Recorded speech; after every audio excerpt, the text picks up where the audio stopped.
चलिए आप लोग के बीच फिर उपस्थित हुए हैं साइंस को लेके। और आप लोग देख रहे हैं साइंस का चैप्टर नंबर 2। ये चैप्टर नंबर 2 है और इसका नाम है प्रकाश का अपवर्तन। चैप्टर का नाम है प्रकाश का अपवर्तन। आज हम लोग साइंस का वीडियो आप लोग के बीच बना रहे हैं और यह नोट्स आप लोग के लिए बहुत ज़्यादा कारगर रहेंगे। अगर आप लोग एक बार नेसेसरी इसको देख लीजिएगा, यही मानिए कि लगेगा कि हाँ हूबहू एग्जाम में ही आएगा। ऐसा नोट्स बना के लाए आप लोग के लिए। आप लोग एक बार ज़रूर इसको देखें और उम्मीद है आप लोग को बहुत अच्छा लगेगा, क्योंकि बहुत अच्छा से इसको करके लाया है।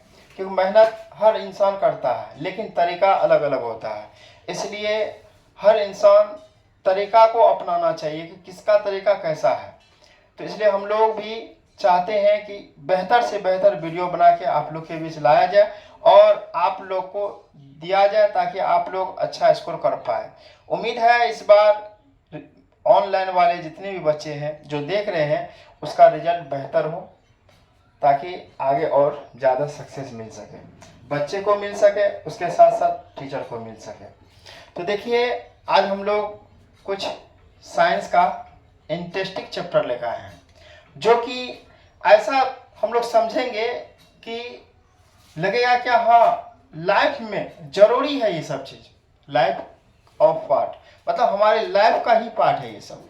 हमारे आए दिनों में हम लोग यही सब का उपयोग करते हैं, लेकिन फिर भी हम लोग ध्यान में नहीं रख पाते हैं। इसलिए पढ़ाई को अपने लाइफ से जोड़िए ताकि वह लगे आपको रोचक और पढ़ने में इंटरेस्टिंग लगे आप लोग को। तो चलिए ज़्यादा देर नहीं करते हैं, चैप्टर की ओर चलते हैं। चलिए देखिए यहाँ पे चैप्टर नंबर 2 प्रकाश का अपवर्तन क्या है। प्रकाश का अपवर्तन, प्रकाश का अपवर्तन। पहला चैप्टर है प्रकाश का परावर्तन। तो पहला चैप्टर प्रकाश का परावर्तन है, सेम उसी प्रकार से ये चैप्टर लिया गया है प्रकाश का अपवर्तन। तो पहला चैप्टर कर रहे हैं, इसका नोट्स तैयार हो रहा है जब तक दूसरा चैप्टर आप लोग देखिए। तो यहाँ पे प्रकाश का अपवर्तन क्या है इसको हम लोग समझेंगे। प्रकाश का अपवर्तन, तो यहाँ पे भाषा दिया हुआ है। यहाँ पे थोड़ा सा जूम आउट कर देते हैं, बड़ा कर देते हैं, आप लोग को देखने में आसानी होगा। तो देखिए यहाँ पे प्रकाश का अपवर्तन क्या है ना। प्रकाश का अपवर्तन क्या है? जब प्रकाश की किरणें एक माध्यम से दूसरे माध्यम में प्रवेश करती है तो अपने पूर्व पथ से विचलित हो जाती है। विचलित होने की इस घटना को प्रकाश का अपवर्तन कहते हैं। आप लोग के सामने एक फिगर दिखाई दे रहा है। देखिए यहाँ पे फिगर है, एक फिगर है आप लोग के सामने ला रहे हैं या साइड में, है ना। तो ये फिगर क्या दर्शा रहा है? प्रकाश का अपवर्तन दर्शा रहा है। यहाँ पे विरल माध्यम है और ये सघन माध्यम है।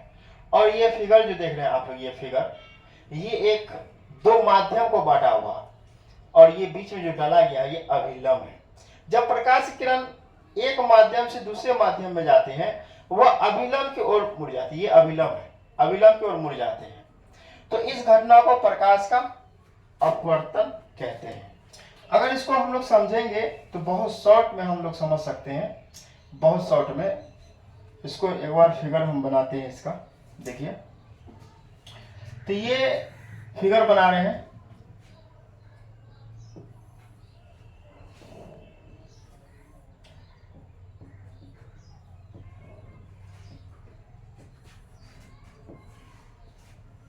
चलिए ये फिगर बना दिया। ये प्रकाश स्रोत है, यहाँ पे सूरज है। यह जब एक माध्यम से, है ना, दूसरे माध्यम में पहुंच रहे, जैसे ही हवा हो गया, हवा, ये हो गया पानी हो गया, या तो इसको μ1 कहते हैं, μ2 कहते हैं। तो एक माध्यम से दूसरे माध्यम में आते हैं तो अभिलंब की ओर मुड़ जाते हैं। इस घटना का प्रकाश का अपवर्तन कहते हैं। मुड़ने की घटना को एक माध्यम से दूसरे माध्यम में जब भी जाते हैं तो वह अभिलंब की ओर मुड़ जाते हैं। इस घटना को प्रकाश का अपवर्तन कहते हैं। उम्मीद है कि आप लोग को समझ में आ गया होगा ये पॉइंट। देखिए आगे,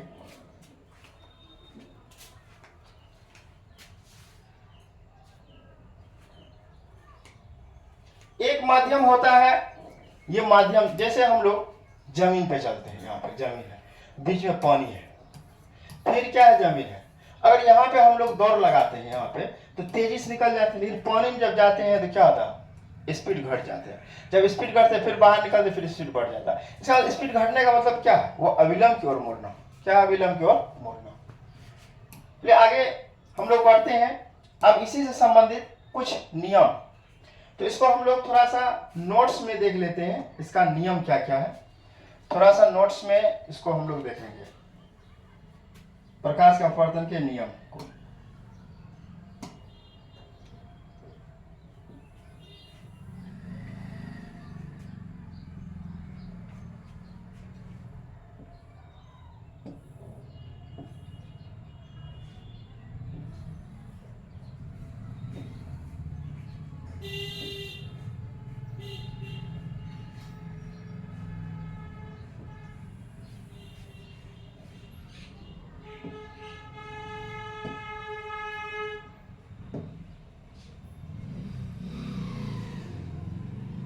देखिए थोड़ा फिगर बनाने में समय लगता है, तो आप लोग समय दीजिए, आपको दिखा देते हैं क्या है प्रकाश का अपवर्तन। चलिए ठीक।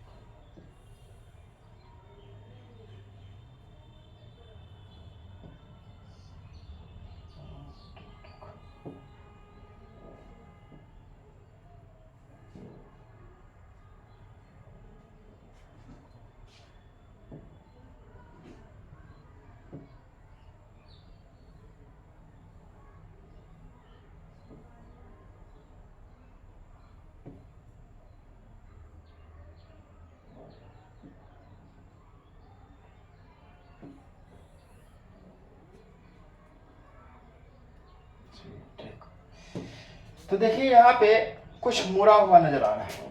अगर नहीं आ रहा है तो इसको हाथ से ही बना देते हैं। कुछ मुड़ा हुआ इस तरह से रहता है, इसको हम डॉट डॉट से निकालते हैं, इसको इस तरह से दर्शाते हैं। ठीक, तो यहाँ पे हम लोग देखें, इसको कहेंगे, है ना, आपतन। इसको बोलेंगे आपतन कोण, कोण, आपतन कोण। इसको बोलेंगे आपतित किरण, आपतित किरण, इसको बोलेंगे आपतित किरण।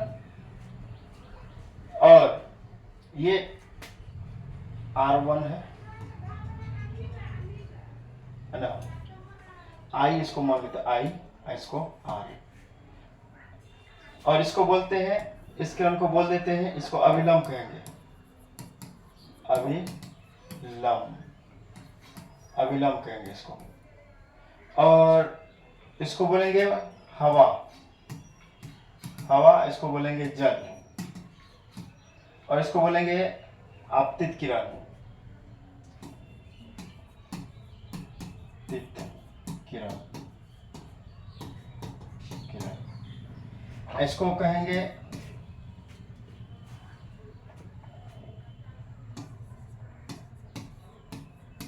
अपवर्तन कोण, अपवर्तन कोण। तो देखिए आप लोग के सामने एक फिगर बनाया है, जो इस बिंदु हुआ मूल बिंदु हुआ, ये मूल बिंदु है।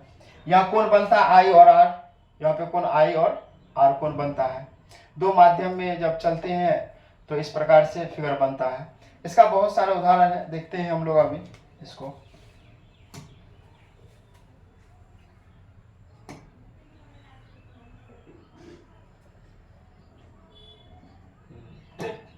चलिए देखते हैं।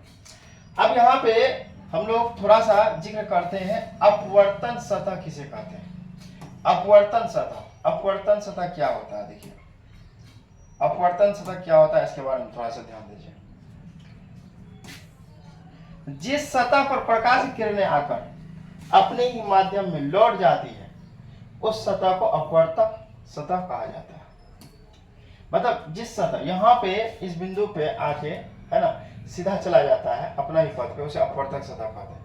अब ये आपतित किरण क्या होता है? आपतित किरण, अपवर्तक सतह पर आने वाली किरण को आपतित किरण कहते हैं। ये वाला अभी जस्ट हम फिगर बनाए ताकि हम देख लिए यहाँ पे कुछ कुछ भाषा जो था, कुछ कुछ लिखा हुआ पॉइंट्स हम फिगर से ही आप लोग को दिखा दी, फिगर में ही था, अभी बनाया फिगर, उसको दिखाया आप लोग को। ये अभी जो हम आपतित किरण पढ़े, ये आपतित किरण किसे कहते हैं? आपतित किरण, ये जो आ रही है यहाँ से, ये आपतित किरण है। आने वाले किरण को आपतित, और दूसरे माध्यम जो प्रवेश करते हैं वो अपवर्तित कहलाता है। क्या कहला? अपवर्तित कहलाता है। आने वाला उधर से जब आ रहे कोई प्रकाश के स्रोत से, आपतित, जब बिंदु दूसरा माध्यम में चले गए वह अपवर्तित हो जाते हैं। उसके बाद देखिए अपवर्तित किरण समझ गए हम लोग। अब थोड़ा सा आपतन बिंदु किसे कहते हैं? अपवर्तक सतह के जिस बिंदु पर आपतित किरण आती है उस बिंदु को अपवर्तन सतह कहते हैं। यहाँ पे थोड़ा सा ध्यान दीजिए, ये बिंदु पे जो आती है ये बिंदु, इस बिंदु को क्या कहेंगे? अपवर्तक बिंदु, अपवर्तक। और अभी जस्ट समझा ये वाला, इसको हम क्या कहेंगे? अभिलंब। ये वाला लाइन को अभिलंब कहेंगे। देखिए आप लोग के सामने भाषा आ गया अभिलंब के बारे में। देखिए अभिलंब क्या है? अभिलंब यहाँ देखिए आप लोग के सामने आ गया अभिलंब क्या है। तो साधारण सी बात है, दो माध्यम के बीच बांटने वाले रेखा को, दो माध्यम के बीच जो डाला जाता लंब, उसे हम अभिलंब कहते हैं। तो दो माध्यम के बीच जो डाला गया लंब को अभिलंब कहते हैं। देखो देखिए अभिलंब, आपतित बिंदु पर डाले गए लंब को अभिलंब कहते हैं, वही हो गया। आपतन कोण क्या किसे कहते हैं? और अपवर्तन कोण, तो यहाँ तुरंत बताए हम, ये इस तरह से, ये तो ये आई हो गया और ये आर हो गया, है ना। तो आई हो गया मेरा क्या? अपवर्तन कोण, और आर क्या हो गया? अपवर्तन कोण। तो यहाँ पे आई जो बना ये क्या हो गया? अपवर्तन कोण। तो अपवर्तित किरण और अभिलंब के बीच बने कोण को अपवर्तन कोण कहते हैं। देखिए ये जो किरण जा रहा है इसके बीच, ये किरण और ये जो लाइन खींचे माध्यम, दो माध्यम के बीच जो बना, या हम कह सकते हैं अभिलंब और दो माध्यम के बीच जो रेखा है उसके बीच जो बना कोण, उसे, या ये भी कह सकते हैं हम लोग आपतित किरण और दो माध्यम के बीच जो बना कोण को, है ना, अपवर्तन कोण कहते हैं। पारदर्शी माध्यम कितने प्रकार के होते हैं? बहुत ज्यादा इंपॉर्टेंट है। पारदर्शी माध्यम कितने प्रकार के होते हैं? थोड़ा सा ध्यान दीजिए आप लोग। यहाँ पे ये जितना आप लोग देख रहे हैं ये खुद का नोट्स बनाया हुआ है और आप लोग के लिए बेहतर से बेहतर करके लाना चाहते हैं ताकि आप लोग को आसानी हो। आप लोग जरूर इस वीडियो को देखिए और विजिट कीजिए, और उम्मीद है आप लोग को बहुत आसान भाषा में समझ में आएंगे ये वाला चैप्टर। तो देखिए पारदर्शी माध्यम कितने प्रकार के होते हैं? पारदर्शी माध्यम दो प्रकार के होते हैं, एक विरल माध्यम, एक सघन माध्यम। तो सबसे पहली बात, विरल माध्यम क्या होता है और सघन माध्यम क्या होता है, इस पे थोड़ा चर्चा कर लेते हैं। विरल माध्यम और सघन माध्यम। विरल होता है आसान माध्यम और सघन का मतलब होता है कि कठिन माध्यम। जो पूरा कठिन होता है उसे हम कौन माध्यम कहेंगे? सघन माध्यम। और विरल माध्यम जो पूरा आसान होता है, जैसे मान लीजिए कि हवा हो गया, हवा को कहेंगे हम लोग सरल माध्यम, हवा को कहेंगे, है ना। यहाँ पे दिया हुआ क्वेश्चन एक ध्यान दीजिए आप लोग, है ना। विरल माध्यम और सघन माध्यम। विरल माध्यम जो आसान हो, जैसे हवा हो गया, हवा हो गया। और सघन माध्यम हो गया, है ना, कठिन हो, है ना, कठिन हो, जैसे पानी हो गया। ये सब समझिए। चलिए ठीक, अब देखिए थोड़ा सा आगे हम लोग समझ गए, है ना। पारदर्शी माध्यम कितने प्रकार के होते हैं? दो प्रकार के होते हैं, एक होते हैं सरल माध्यम, एक होते हैं विरल माध्यम। अब सरल माध्यम क्या होता है? सरल माध्यम जिस माध्यम में प्रकाश की चाल अधिक होती है उसे हम सरल माध्यम। अब क्या बोले, आप हवा में दौड़िएगा स्पीड से दौड़ पाइएगा, यही अगर पानी में आप दौड़िएगा तो फिर रुक जाइएगा। तो इसलिए जरूरी है ये सब समझना, क्योंकि हम अपने ये लाइफ में प्रयोग करके देख सकते हैं कि हवा में सही में, हवा में जब चलते हैं, रोड वगैरह पर चलते हैं तो बहुत स्पीड से चलते हैं, वही पानी में अगर चल ना पाएंगे तो फिर दिक्कत हो जाता है। चलिए आगे बढ़ते हैं थोड़ा। अब थोड़ा सा इसको हम विरल माध्यम को दूसरे शब्दों में कह सकते हैं। जब एक माध्यम के सापेक्ष दूसरे माध्यम प्रकाश की चाल अधिक हो तो उस माध्यम को विरल माध्यम कहते हैं, उस माध्यम को विरल माध्यम। अब सघन माध्यम के बारे में थोड़ा सा समझते हैं। जिस माध्यम में प्रकाश की चाल कम होती है उसे सघन माध्यम कहते हैं, उसे कम होती है मतलब चल नहीं पाते इसीलिए कम होती है। इसको अपने भाषा में याद रखिए। ये जो भाषा दूसरे भाषा दिया गया है इसके तुलना में ये थोड़ा सा टफ है, क्योंकि है ना सही है लेकिन पूरा विस्तार बताया इसका। जब एक माध्यम के सापेक्ष दूसरे माध्यम प्रकाश की चाल कम हो जाती है उस माध्यम को सघन माध्यम कहते हैं। जैसे कुछ देख लीजिए, यहाँ पे दिया है कुछ पॉइंट। हवा में प्रकाश की चाल कितनी है, ऑब्जेक्टिव पूछता है, बहुत BVI इसको कर लीजिए, क्योंकि ऑब्जेक्टिव पूछता है इसमें, ऐसा नहीं है कि नहीं पूछा। आज तक रिकॉर्ड है, देख लीजिए उठा के ऑब्जेक्टिव पूछा है कि नहीं पूछा। तो यहाँ पे क्या कह रहा है कि हवा में प्रकाश की चाल 3 × 10⁸ मीटर प्रति सेकंड। अब या इसको अगर हम किलोमीटर प्रति सेकंड देखें तो 21 दाही सैकड़ा हजार 10,000 लाख 3 लाख। अगर इसमें ऑप्शन किस तरह से पूछ सकता है, ऑप्शन दे देगा A 3 × 10⁸ मीटर प्रति सेकंड, ये तो सही है। ऑप्शन बी दे देगा 3 × 10⁸ किलोमीटर, सी दे देगा। मतलब चारों सेम रहेगा, सेम, लेकिन किलोमीटर सेकंड में थोड़ा सा अंतर, तो याद रखिएगा इसको मीटर प्रति सेकंड। तो अब जल में देखिए प्रकाश की चाल तो हम सीख लिया हवा में, तो ये हवा तो आसान तरीका है सीखना। जल में देखिए 2.25 × 10⁸ मीटर प्रति सेकंड, बस इतना याद रखिए। इसका जो है ना इससे थोड़ा कम हो जाता है ना, इससे थोड़ा कम हो जाता है, 75% कम हो जाता है। अब देखिए हवा विरल माध्यम है, हवा क्या है विरल माध्यम, और जल क्या सघन माध्यम है। बस हवा क्या है विरल, हवा विरल इसलिए कि आसान माध्यम कह सकते हैं, इसको हम हवा को आसान माध्यम भी कह सकते हैं, और जल को हम लोग सघन माध्यम मतलब कठिन माध्यम कह सकते हैं। यहाँ देखिए तो हवा में प्रकाश की चाल अभी जस्ट बताया आप लोग को, यहाँ ऊपर में दिया हुआ था यहाँ पे, है ना 3 × 10⁸ मीटर प्रति सेकंड। क्या आप लोग को याद रहेगा ये? अगर याद रहेगा तो एक बार जरूर कमेंट कीजिए यस याद रहेगा। अभी तो लाइव नहीं आ पाते हैं, जरूर है आप लोग सपोर्ट कीजिएगा तो लाइव भी आएंगे। इसलिए अभी जब तक ऐसे रिकॉर्डिंग वीडियो चल रहा है, रिकॉर्ड करके फिर डालना पड़ता है, तो आप लोग उसमें भी कमेंट कर सकते हैं, हम उसको देखते हैं। इसलिए आशा है आप लोग से कि आप लोग जरूर लाइक और शेयर कीजिए और सब्सक्राइब कीजिए, और आप सपोर्ट कीजिए, हम बेहतर से बेहतर आप लोग के लिए ला सकते हैं और कर सकते हैं। देखिए तो हवा में प्रकाश की चाल 3 × 10⁸ मीटर प्रति सेकंड, कांच में प्रकाश की चाल 2 × 10⁸ मीटर प्रति सेकंड। तो इसको याद, कांच वाला भी बहुत बार पूछा गया है, कांच वाला भी याद रखिएगा। एक बार फिर से, कांच में प्रकाश की चाल 2 × 10⁸ मीटर प्रति सेकंड, हवा में प्रकाश की चाल 3 × 10⁸ मीटर प्रति सेकंड। हवा क्या है विरल माध्यम है, जल क्या है सघन माध्यम है। जल में प्रकाश की चाल कितना होता है 2.25 × 10⁸ मीटर प्रति सेकंड। चलिए इसको आप लोग एक बार रिपीट कर लीजिएगा फिर से वीडियो देख के। हवा विरल, और चलिए इससे अब चलिए थोड़ा सा यहाँ पे ध्यान दीजिए, ध्यान दिया जाए यहाँ पे। देखिए आप लोग के लिए बहुत आसान तरीका से हम लोग करके लाते हैं ताकि आप लोग के लिए बेहतर हो। देखिए यहाँ पे कुछ दिखाई दे रहा है, क्या आप लोग को दिखाई दे रहा है? अगर दिखाई दे रहा है तो यस लिखिए, क्योंकि हम चेक करेंगे कमेंट्स, है ना।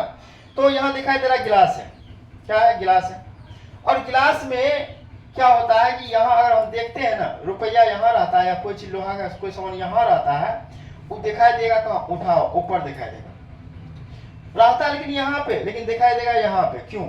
इसका रीजन है कि प्रकाश का अपवर्तन। अपवर्तन में क्या होता है, कोई वस्तु अगर मार्कर तो नहीं है, पेन नहीं है, मतलब बोर्ड में चलने वाला, तो कोई वस्तु को हम अगर पानी में रखते हैं तो थोड़ा हमको टेढ़ा दिखाई देता है। क्यों? प्रकाश के अपवर्तन के कारण। बहुत सारा उदाहरण देंगे आप लोग को, एक उदाहरण आ गया सामने इसीलिए बता दिए। और यहाँ फिगर देखिए, फिगर दिया हुआ है यहाँ पे, वही चीज जो बताया आप लोग को। यह आपतित किरण है, जब दूसरा माध्यम में जाता है और ये आगे मुड़ जाता है। मान लीजिए सपोज डैट हम प्रकाश की किरण को, ये लीजिए प्रकाश की किरण को हम यहाँ से अगर हम डालेंगे पानी में तो अविलंब की ओर मुड़ जाएगा, ठीक। तो अगर हम पानी से बाहर करेंगे तो क्या हो जाएगा प्रकाश की किरण? मान लीजिए हम पानी से अगर बाहर करेंगे क्या हो जाएगा? याद रखिए अविलंब से दूर मुड़ जाएगा, अविलंब से दूर। जैसे बाहर निकलेगा कि अविलंब से दूर मुड़ जाएगा।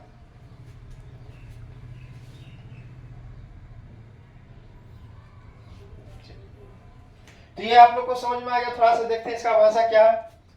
जब प्रकाश की किरण विरल माध्यम से सघन माध्यम में प्रवेश करती है तो प्रकाश की किरण अविलंब की ओर मुड़ जाती। तो अभी जस्ट रिपीट किया। जब प्रकाश की किरण सघन से विरल में जाती है तो अविलंब से दूर हट जाती है। अभी जस्ट बताएं। जब प्रकाश, समझिए अपने भाषा में समझिए, इसको रट्टा नहीं मारना है, ये फुल गारंटी है मेरा, रट्टा नहीं मारना है। जो अगर कह दे कि इसको रटना है तो समझ लीजिए वो विद्यार्थी को भ्रष्ट कर रहा है। समझना, क्योंकि पढ़ाई जो है ना समझ पे आधारित है। हम लोग समझ पे ज्यादा विकसित करते हैं, क्योंकि यह चीज एनसीईआरटी में भी दिया हुआ है, समझ के आधार पे पढ़िए, रट्टा नहीं लगाना है, समझिए। तो यहाँ पे एक किरण यहाँ पे दिया हुआ है। एक किरण जब पानी से हवा है, हवा से गया जल में और जल से फिर आया हवा में, तो क्या हो गया, जब यहाँ से गया जल में तो अभिलंब पर मुड़ गया, और फिर हवा में गया तो अभिलंब से दूर भाग गया। बस यही चीज, ये दोनों पॉइंट मेंशन करना है यहाँ पे। अब देखिए आगे कि प्रकाश के अपवर्तन होने का क्या कारण है। प्रकाश के अपवर्तन होने का क्या कारण, बहुत आसान तरीका समझाते हैं हम लोग को। अलग अलग माध्यमों में प्रकाश की चाल अलग अलग होना, इसका कारण क्या है कि अलग अलग माध्यम में, जैसे कि हवा में चले सीधा चल गए, जल में गए टेढ़ा हो गए, मतलब अलग अलग चला। यहाँ प्रकाश का कुछ और स्पीड चला, यहाँ कुछ और स्पीड का घट गया, इसलिए इसका यही कारण है। देखिए थोड़ा सा इसको एक बार ध्यान में रखिएगा। ये चारों पॉइंट आप लोग के लिए VVI है। इन चारों में से हम गारंटी के साथ कह सकते हैं कि 1 नंबर आना निश्चित है। ये चीज हम अपने विश्वास पे कह सकते हैं, 100% गारंटी के साथ हम कह सकते हैं ये 1 नंबर इसमें रखा हुआ आप लोग को। इस चारों को देख लीजिए, ये मेरा फुल गारंटी है। देखिए हवा में प्रकाश की चाल 3 × 10⁸ मीटर प्रति सेकंड। निर्वात, निर्वात क्या होता है, जहां पे हवा नहीं हो, कुछ नहीं हो, खाली सन्नाटा हो, तो उसे निर्वात। अब देखिए कोई वस्तु है, हम वस्तु में कोई चीज रख देते हैं, या हम लोग देखे होंगे आम, अभी मार्केट में गर्मी का सीजन चल रहा है, तो हम लोग थोड़ा सा बच्चा को देखे होंगे इस तरह से एक आता है, बोलते 1 रुपया वाला पेप्सी आता है। तो पेप्सी क्या रहता है, उसमें पानी या शरबत वगैरह इसी प्रकार से भरा रहता है उसमें, और यह बच्चा क्या करता है, इसको पी लेता है। पीने के बाद उस जो पोलोथीन रह जाता है, पोलोथीन क्या करता है, अगर पीने के बाद उसको और ज्यादा मतलब घिसता है ना, दो आपस में चिपक जाते हैं। ऐसा चिपक जाते हैं कि फिर वो हटने का नाम नहीं लेते हैं, तो फिर हवा भरते हैं तब फिर फैलते। इसका मतलब उससे निकाल लिया जाता है हवा, तो क्या होता है, वह निर्वात कहलाता है। जहाँ हवा नहीं हो उसे निर्वात कहते हैं, इतना समझ लीजिए आप लोग। जहाँ हवा नहीं हो उसे निर्वात कहते हैं। तो देखिए निर्वात में प्रकाश की चाल 3 × 10⁸ मीटर प्रति सेकंड। अब ये दोनों तो लग रहा है कि सेम है, हाँ सेम है। चलिए कांच में प्रकाश की चाल 2 × 10⁸ मीटर प्रति सेकंड। जल में, अब यहाँ पे आप लोग को ऊपर बताया कि कोई भी एक चीज और जान लीजिए आप लोग, कुछ पॉइंट जान लीजिए आप लोग थोड़ा सा। अगर यहाँ पे कुछ पॉइंट ये चीज है, जैसे 2 पॉइंट 3 4 5 6, इसको डायरेक्ट हम लिख सकते हैं 2। अगर यहीं पे रहता 2.5432, इसको लिख सकते हैं 3। क्यों, क्योंकि यहाँ पे जो भी संख्या रहता है 1 2 3 4 तक अगर रहता है तो हम उस संख्या को छोड़ देते हैं, और यहाँ 4 के बाद अगर 5 6 7 अगर रहेगा तो हम एक उसमें जोड़ देते हैं। ये शर्त है सन्निकट का, ये शर्त है सन्निकट मान का। चलिए फिर आप लोग आगे बढ़ते हैं। यहाँ पे देख लिया आप लोग, जल में प्रकाश की चाल, जल में जस्ट बताया 2.25 × 10⁸ मीटर प्रति सेकंड। लगभग आप लोग को रिपीट हो गया होगा, ये शायद याद भी हो गया होगा, इतना बार मतलब रिपीट है।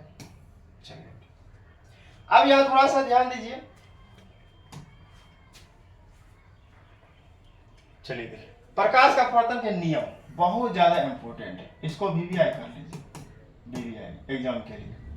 जो आप लोग को हम VVI कराते जा रहे हैं वह 100% नहीं तो 80% निश्चित है वह एग्जाम से ही आएंगे। और आप लोग एक बार पढ़िए हमसे, ये आपको विश्वास दिलाएंगे और आपको ये विश्वास हो जाएगा, हाँ सर जो पढ़ा रहे हैं ना, लेकिन हर हकीकत में एग्जाम में हूबहू आ रहा, ये गारंटी है मेरा। आप लोग पढ़िए और देखिए एग्जाम में नहीं लड़ा तो फिर आप कहिएगा, है ना। देखिए इंसान बहुत तरीके से पढ़ाते हैं और पढ़ते हैं, सबका तरीका अपना अलग अलग होता है, इसलिए हम भी जो पढ़ाते हैं और विश्वास करके आप पढ़िए और बेहतर कर पाइएगा। चलिए, यहां पे दिया हुआ प्रकाश के अपवर्तन का नियम। प्रकाश के अपवर्तन के दो नियम होते हैं। प्रकाश के अपवर्तन के दो नियम होते हैं। आपतित किरण, अपवर्तित किरण, आपतन बिंदु पर डाला गया विलंब, तीनों एक तल में होते हैं। देखिए समझिए आप इसको। यहाँ पे आप लोग को फिगर दिखाई दे रहा होगा, फिगर। तो ये हो गया आपतित किरण, ये हो गया अपवर्तित किरण, ये हो गया डाला गया विलंब। तीनों क्या है यहाँ पे एक ही तल में है, एक ही तल में है। अब दूसरा नियम क्या है यहाँ पे? दूसरा नियम आपतन कोण अपवर्तन कोण के बीच के संबंध बतलाता है। इस नियम की खोज 1621 में किया गया। इस नियम का खोज 1621 में। तो यही जान लीजिए, ये भाषा के अकॉर्डिंग हम बहुत इजी तरीका से आप लोग को बताते हैं। दूसरा नियम साइन, इसको हम कह सकते हैं आपतन कोण और अपवर्तन कोण आपस में बराबर होते हैं। आपतन कोण कीजिए या अपवर्तन कोण कीजिए आपस में बराबर होते हैं। इसका दूसरा नियम है आपतन कोण कीजिए या अपवर्तन कोण कीजिए आपस में बराबर होते हैं। तो वहां देखिए, इस नियम के अनुसार किसी खास रंग के प्रकाश के लिए आपतन कोण कीजिए, अपवर्तन कोण कीजिए आर, आपतन कोण कीजिए साइन आई, अपवर्तन कोण कीजिए साइन आर के अनुपात को, है ना, म्यू के बराबर होता है। अर्थात म्यू बराबर साइन आई बटे साइन आर, साइन आई बटे साइन आर। इसे स्नेल का नियम भी कहते हैं। ये ऑब्जेक्टिव में आना निषेध है, इसको याद रखिएगा। अगर पूछेगा स्नेल का नियम क्या है, तो म्यू बराबर साइन आई बटे साइन आर। स्नेल का नियम क्या है? साइन आई बटे साइन आर, स्नेल का नियम है ये। चलिए आगे बढ़ते हैं। जब किसी कांच की स्लेब से प्रकाश की किरण को भेजा जाता है तो आपतन कोण और निर्गत कोण आपस में बराबर होते हैं। आई बराबर ई, आई बराबर ई आपस में बराबर होते हैं। चलिए इसको समझते हैं अच्छा से। चलिए इस फिगर को थोड़ा सा बड़ा करते हैं।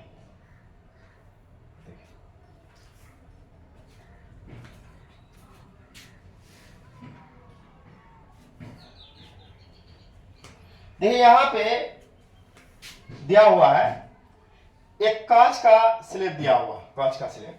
यहां से प्रकाश को हम गुजारते हैं, यहां से प्रकाश को एक बार गुजारते हैं, यहां से प्रकाश को गुजारते हैं तो क्या होता है, यहां पे एक कोण बनता है और फिर अविलंब की ओर मुड़ता है। फिर अगर बाहर निकालते हैं अविलंब से दूर भाग जाता है। तो इस घटना को हम लोग क्या कहेंगे? प्रकाश का अपवर्तन। अब यहाँ पे देखिए, जो दूरी यहाँ पे दिया है, जो दूरी यहाँ है, वही दूरी आपस में क्या है? बराबर है। दोनों दूरी आपस में बराबर है। चलिए आगे बढ़ते हैं थोड़ा सा। तो यहाँ पे स्नेल का नियम आप लोग को समझ में आ गया। साइन आई बटे साइन आर, साइन आई बटे साइन आर, म्यू बराबर साइन आई बटे साइन आर। कहने का मतलब है ये अविलंब गुजारे, यहाँ से मुड़ गया, आई ई है आर ई है, तो इसी में लगा देंगे हम क्या? साइन आई बटे साइन आर, हो गया क्या? स्नेल का नियम। चलिए आगे बढ़ते हैं। अब थोड़ा सा हम लोग समझते, स्नेल के नियम भी कहा जाता है, हो गया था, ये भी हो गया। पाशिव विस्थापन क्या है? यह किन दो बातों पर निर्भर करती है? देखिए, जब कांच की स्लेब से प्रकाश की किरण को भेजा जाता है तो आपतित किरण के बढ़ाते हुए भाग तथा निर्गत किरण के बीच जो लंब दूरी होती है उस दूरी को भी पाशिव विस्थापन कहा जाता है। पाशिव विस्थापन जो होता है, ये वाला पाशिव विस्थापन होता है, ये वाला दूरी को, ये वाला दूरी को पाशिव विस्थापन कहते हैं।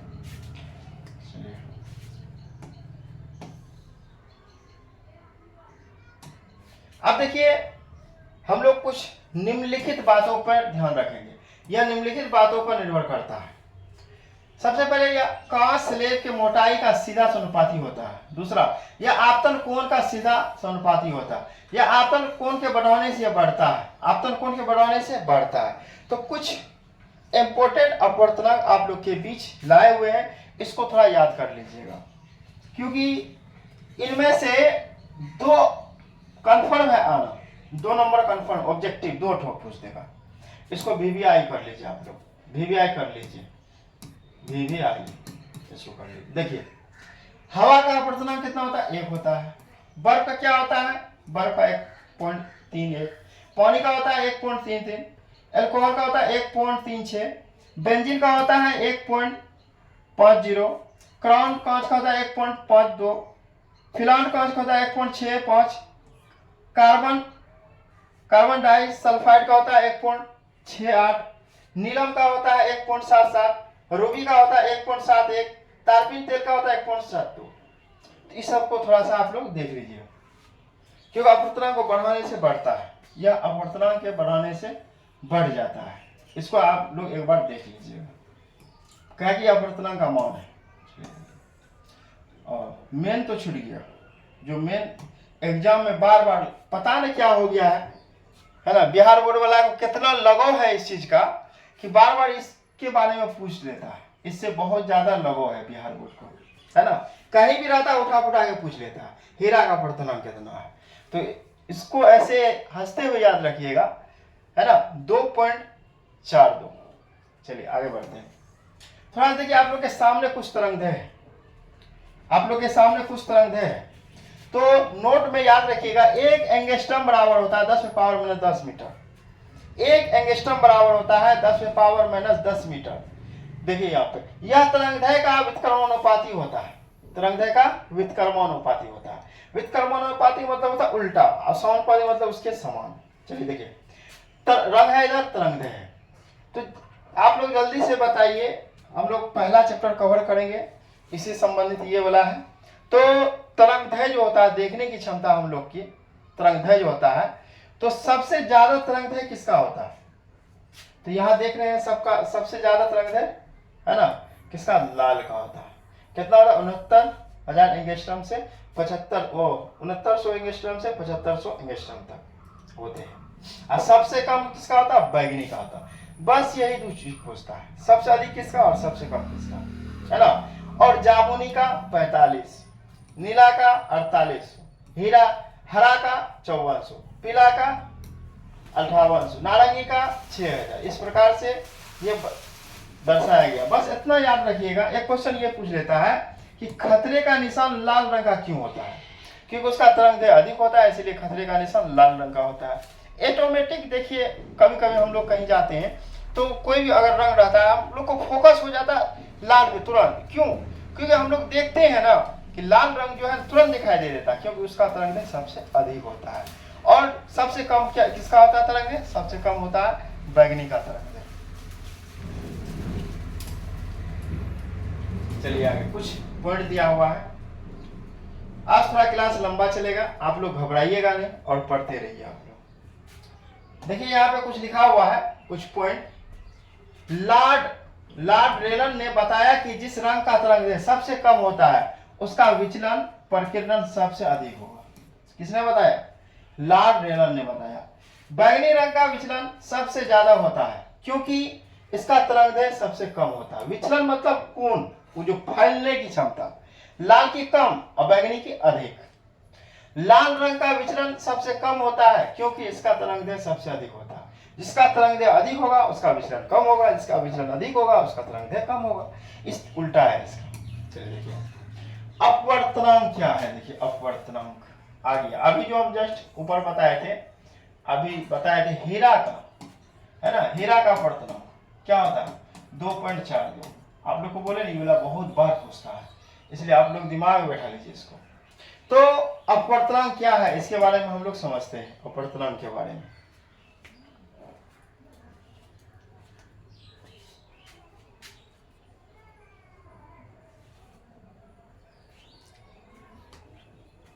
देखिए, अपवर्तनांक क्या होता है। तो किसी माध्यम, क्या दिया है? किसी माध्यम, जैसे माध्यम हो गया, जैसे हम अभी बोल रहे हैं, आप लोग के बीच बोल रहे हैं और आप लोग सुन रहे हैं। किसके माध्यम से सुन रहे हैं? मोबाइल के माध्यम, यूट्यूब के माध्यम से सुन रहे हैं। और या हम लोग किसी से बात करते हैं, ध्वनि के माध्यम हम लोग बात करते हैं, या हम लोग किसी को कुछ बुलाते हैं तो ध्वनि के कारण हम लोग बुलाते हैं। तो इस प्रकार कोई ना कोई माध्यम होता है। जैसे कोई चीज को यहाँ से वहाँ, पानी को ही हम डाल देते हैं तो पानी क्या होता है कि यहाँ से एक जगह दूसरा जगह चला जाता है। तो ये क्या है? ये माध्यम हो गया। तो उसी प्रकार से माध्यम में जल आ गया, हवा आ गया, कांच आ गया। का अपवर्तनांक वह संख्या है जो बताती है कि उस माध्यम में विद्युत चुंबकीय तरंग जैसे प्रकाश की चाल किसी अन्य माध्यम की अपेक्षा कितना गुना कम या अधिक है। कितना गुना कम या अधिक है। तो अपवर्तनांक क्या होता है? शून्य में प्रकाश की चाल बटे माध्यम में प्रकाश की चाल, शून्य में प्रकाश की चाल बटे माध्यम में प्रकाश की चाल, n बराबर c बटे Cn। तो यहाँ देखिए अपवर्तनांक 1 से कम कभी नहीं हो सकता, मेन पॉइंट है। देखिए अगली भी बता रहा आप लोग को, मेन पॉइंट है अपवर्तनांक 1 से कम कभी नहीं हो सकता है। दूसरा, निर्वात का अपवर्तनांक सबसे कम होता है, निर्वात का अपवर्तनांक सबसे कम 1 है ना, सबसे कम 1 होता है, सबसे कम। सबसे अधिक अपवर्तनांक हीरा का होता है। अभी बताया, बार बार बताया हीरा क्यों, हीरा को इतना बिहार बोर्ड वाला चाह रहा है, पता नहीं, जरूरी है अब हीरा को ही पसंद कर रहा है। अब क्या इसका रीजन हो सकता है, या महंगा है या सस्ता है, हमको लगता है महंगा है इसीलिए उसको ज्यादा पसंद है हीरा। चलिए देखिए, अब देखिए अपवर्तनांक एक मात्रक विहीन राशि है, मात्रक विहीन राशि है। मात्रक विहीन मतलब इसको हम नहीं माप सकते, मात्रक विहीन, जैसे रंगहीन जिसमें रंग ना हो, गंधहीन गंध ना हो। चलिए आगे बढ़ते हैं थोड़ा सा। आज आप लोग का क्लास पौने घंटा का होगा। देखिए यहां पे थोड़ा सा देखिए, निरपेक्ष अपवर्तनांक। निरपेक्ष अपवर्तनांक क्या होता है? निर्वात प्रकाश की चाल तथा किसी माध्यम में प्रकाश की चाल के अनुपात को अपवर्तनांक कहते हैं। निर्वात में और किसी माध्यम में जहां हवा ना हो वहां पे इसकी चाल, और जहां हवा हो वहां इसकी चाल के बटे को हम लोग क्या बोलते हैं? निरपेक्ष अपवर्तनांक। इसमें किसी माध्यम का अपवर्तनांक निर्वात के सापेक्ष निकलते हैं तो उसे निरपेक्ष अपवर्तनांक कहते हैं। तो म्यू बराबर निर्वात में प्रकाश की चाल बटे किसी माध्यम में प्रकाश की चाल होता है। अब देखिए यहाँ पे कुछ क्वेश्चन लिए हुए हैं आप लोग के लिए, और ये क्वेश्चन बहुत आसान तरीका से आप लोग को बताएंगे। आप लोग ध्यान दीजिए इधर, और आप लोग देखिए कितना आसान से समझ पाते हैं क्वेश्चन को। एक क्वेश्चन है इसी पे आधारित, देखिए यहां पे दिया प्रकाश हवा से कांच में के प्लेट में प्रवेश करती है जिसका अपवर्तनांक 1.5 है। अपवर्तनांक दिया हमको, कांच में प्रकाश की चाल ज्ञात करें। यदि हवा में प्रकाश की चाल, देखिए हवा की प्रकाश की चाल हमें मालूम है, अगर नहीं भी देता तो हमको याद है, आप लोग को याद हो ना हो लेकिन हमको याद है ना। तो चलिए देखिए, आप हवा में प्रकाश की चाल क्या है? 3 × 10⁸ मीटर प्रति सेकंड है, और कांच का अपवर्तनांक दिया हमको म्यू बराबर 1.5। अब देखिए इसके बराबर सूत्र होता है, क्या निकालना है हमें निकालना अपवर्तनांक दिया है हवा में चाल निकालना, हवा प्रकाश की चाल निकालना। अच्छा, कांच में प्रकाश की चाल, तो कांच में प्रकाश की चाल बराबर सूत्र होता है, कांच में प्रकाश की चाल बराबर सूत्र होता है म्यू बराबर निर्वात प्रकाश की चाल बटे माध्यम में प्रकाश की चाल, है ना। तो यहाँ देखिए म्यू दिया हमें 1.5, हम म्यू की जगह 1.5 बैठा दिए। उसके बाद निर्वात प्रकाश की चाल दिया 3 × 10⁸ मीटर प्रति सेकंड बटे माध्यम में प्रकाश चाल नहीं दिया, हमें यही निकालना। माध्यम प्रकाश की चाल बराबर, देखिए यहाँ पे क्रॉस मल्टीप्लाई हम कर दिए, करने के बाद ये आ गया कहाँ? नीचे आ गया 1.5, ऊपर चला गया। इसको अगर हल करेंगे तो क्या आ जाएगा? 2 × 10⁸ मीटर प्रति सेकंड आ जाएगा इसका आंसर। 2 × 10⁸ मीटर प्रति सेकंड आ जाएगा इसका आंसर। प्रकाश की चाल निकालनी है तो या इसको ऐसे कीजिए, सॉल्व कर सकते हैं आप इसको, है ना, कि 1.5 जिस तरह से हम लोग मान लीजिए 1.5 बराबर 3 × 10⁸, हम इसको मान लेते हैं x। चलिए गुना कीजिए, 1.5x इधर गुना कीजिए 3 × 10⁸ मीटर प्रति सेकंड।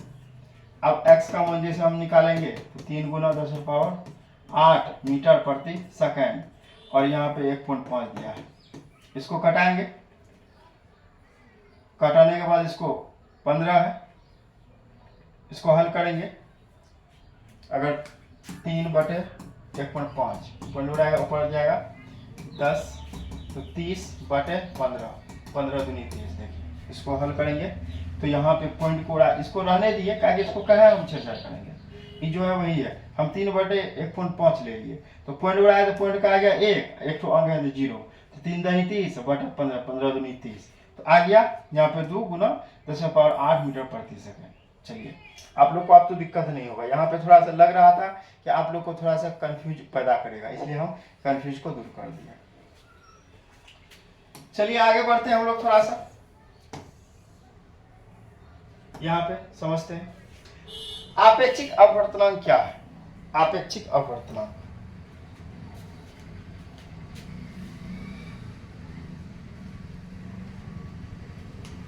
तो आपेक्षिक अपवर्तनांक क्या है इसके बारे में समझते हैं। दो माध्यमों के निरपेक्ष, मार्क ले लेते हैं। तो यहां पे दिया है आपेक्षिक अपवर्तनांक, दो माध्यमों के निरपेक्ष अपवर्तनांक के अनुपात को आपेक्षिक, आई जस्ट बताया। माध्यम एक का अपवर्तनांक n1, माध्यम दो का अपवर्तनांक n2, माध्यम दो का अपवर्तनांक माध्यम एक के अपवर्तनांक के सापेक्ष होता है।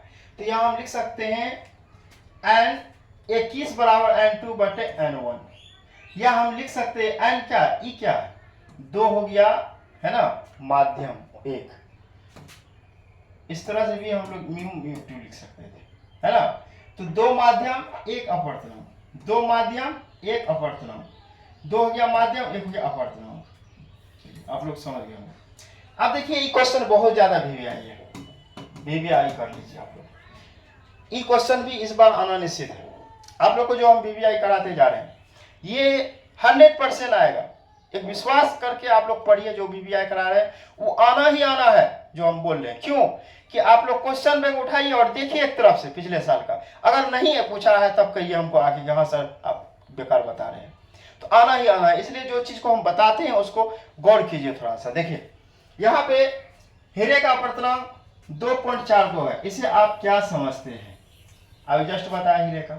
तो देखिए यहाँ पे ज्यादा कुछ नहीं है, हीरे का अपवर्तनांक 2.42 है जो कि काफी ज्यादा है। यह परिकिरणन प्रकाश के माध्यम में सघन होगा तथा इसमें प्रकाश की चाल कम होगा, इसमें प्रकाश की चाल कम होगा। अब हीरा आप लोग देखे होंगे, हीरा किस तरह से रहता है, इस तरह से शायद रहता है हीरा, है ना, अच्छा ऐसे। हाँ आप लोग को हम दिखा देते हैं हीरा,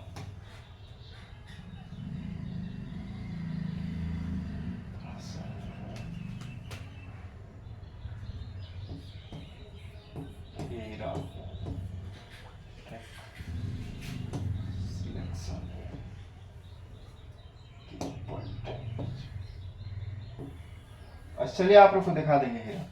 इस टाइप से मेरे ख्याल से रहता है हीरा, है ना, इस टाइप से रहता है हीरा, है ना, इस टाइप से हीरा रहता है, चमकता है, तिकोना तिकोना टाइप से रहता है हीरा। आप लोग को हम फिगर दिखा देंगे हीरा का। चलिए तो आगे है प्रिज्म, आगे है प्रिज्म। इसको बहुत अच्छे से समझाएंगे हम लोग, इसको बहुत अच्छे से प्रिज्म को करेंगे हम लोग। प्रिज्म के कितने सतह होते हैं, ये है प्रिज्म, आप लोग के सामने देखिए प्रिज्म, प्रिज्म को देखिए, चित्र सहित पढ़ाएंगे आप लोग को ताकि अच्छा समझ में आए, है ना। देखिए प्रिज्म है, प्रिज्म को समझाएंगे अच्छा से। उसके बाद फिर आगे देखिए आप लोग को फिर प्रिज्म के बारे में बताएंगे किस तरह से है, फिर ये बताएंगे आप लोग को, फिर लेंस के बारे में बताएंगे आप लोग को, लेंस का टूल्स बताएंगे, फिर लेंस के बाद आ जाएगा नेत्र गोलक बताएंगे आप लोग को, लेंस से भाग कितने वो बताएंगे आप लोग को। इस तरह से हम लोग इस चैप्टर को कवर करेंगे। तो इसलिए आप लोग बने रहिए ताकि आप लोग को बेहतर से बेहतर हम दे पाए। ये आप लोग के लिए बनाए हैं, कुछ क्वेश्चन भी देंगे, करेंगे हम लोग लास्ट में, कुछ ऑब्जेक्टिव है, ऑब्जेक्टिव भी कर लेंगे हम लोग लास्ट में। चलिए आप अभी जितना हम लोग पढ़े हैं, क्या हम लोग से ऑब्जेक्टिव हल होता है, एक दो ठो भी देख लें ऑब्जेक्टिव, कौन कौन ऑब्जेक्टिव हम लोग से हल हो सकता है या नहीं हो सकता है, क्या देखें हम लोग ऑब्जेक्टिव थोड़ा सा। चलिए ताकि एक विश्वास बना रहेगा, हम पढ़ते हैं तो हाँ वास्तव में हम लोग थोड़ा सा सर्टिफाई हो पाए, है ना। जो चीज पढ़े हैं हम लोग उसका ऑब्जेक्टिव थोड़ा सा देख लेते हैं। हाँ अब देखिए यहाँ पे आप लोग देखिए जो पढ़ाए हैं उसका ऑब्जेक्टिव है यहाँ पे, ठीक। जल्दी आप लोग आंसर कीजिएगा, आप लोग आंसर कीजिएगा इसका मार्क। चलिए जल्दी इसका आंसर कीजिएगा आप लोग। प्रकाश के अपवर्तन के कितने नियम है, अभी जस्ट बताए आप लोग को। तो आप लोग उम्मीद है कि आप लोग आंसर दे दिए होंगे। इसका 2 नियम है, 2, ये सब नहीं, 4 नहीं, 3 नहीं, 1 नहीं, इसका 2 नियम है। चलिए अच्छा, प्रकाश के अपवर्तन के कितने नियम, ये भी वही क्वेश्चन रिपीट हो गया, 2 नियम है। चलिए अब देखिए, यहाँ पे बोला गोलीय दर्पण की फोकस दूरी एवं वक्रता त्रिज्या के बीच संबंध। आप लोग पहला चैप्टर को नहीं पढ़ा पाए हैं, इसीलिए क्वेश्चन सॉल्व है। फिर भी एक बार बता देते हैं, गोलीय दर्पण और फोकस दूरी की वक्रता त्रिज्या। देखिए गोलीय दर्पण क्या होता है कि अगर हम कोई भी दर्पण लेते हैं यहाँ से यहाँ तक, इसको पोल कहते हैं, इसको सी बोलते हैं, इसको एफ बोलते हैं। कोई किरण जाता है फोकस से जाता है, एफ है, फोकस से जाता है। तो यहाँ से ये पोल हो गया, तो यहाँ से यहाँ तक की दूरी होता है ना, फोकस दूरी, या फिर यहाँ हो गया फोकस दूरी। यहाँ से यहाँ तक दूरी होता है आर होता। तो हम कह सकते हैं r बराबर 2f। क्या कह सकते हैं? r बराबर 2f, या कह सकते हैं f बराबर r/2। क्या है? क्यों कि r का आधा होता है f ना, r का आधा होता है f। r बराबर 2 to f, क्या 1 2f हुआ, r बराबर 2f। अगर हम यहाँ इसको कोना को गुना करते हैं यहाँ से इसको, तो क्या हो जाएगा ये, या f को बाहर करते हैं, r ऊपर चला जाएगा, 2 नीचे आ जाएगा, r/2 हो गया। ये संबंध है। तो यहाँ पे दिया है r बराबर 2f, तो चलिए ये भी सही है। ये तो हो नहीं सकता है, 2/r कभी हो नहीं सकता है, और f/2 कभी हो नहीं सकता है। इसका आंसर ये सही है। चलिए आगे बढ़ते हैं, कुछ क्वेश्चन और देखते हैं जो अभी पढ़े उससे संबंधित है या नहीं है, देख लेते हैं आप लोग के बीच।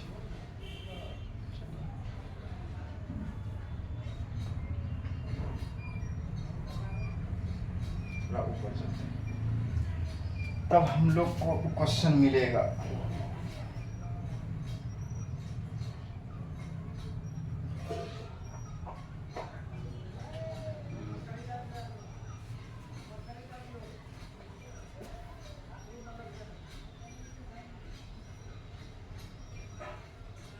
अब यदि ये क्वेश्चन है, प्रकाश किरण समूह को क्या कहा जाता है? किरण पुंज कहा जाता है। बी नंबर इसका आंसर निकाला है।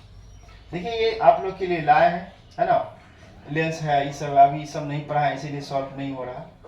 तो चलिए हम लोग आगे पढ़ेंगे प्रिज्म के बारे में, है ना, नेक्स्ट वीडियो में।